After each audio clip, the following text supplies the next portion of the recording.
Hi. Welcome to the how-to tutorial of trimming simulation in Inspire Cast.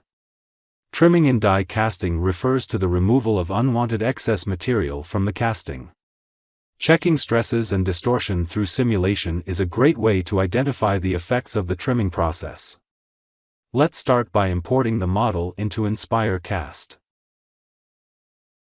Define the material and temperature of the cast part. Now, specify the gravity direction and filling system. Next, designate overflows. Select the surface as a gate. Define the die casting process and parameters.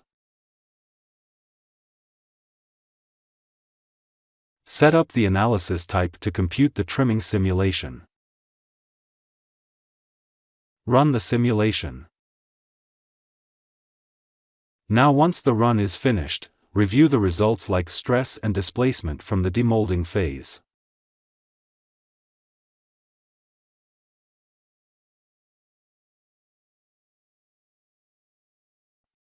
Later, review stress and displacement from the trimming stage. Now compare the values and notice the higher distortion due to the trimming process.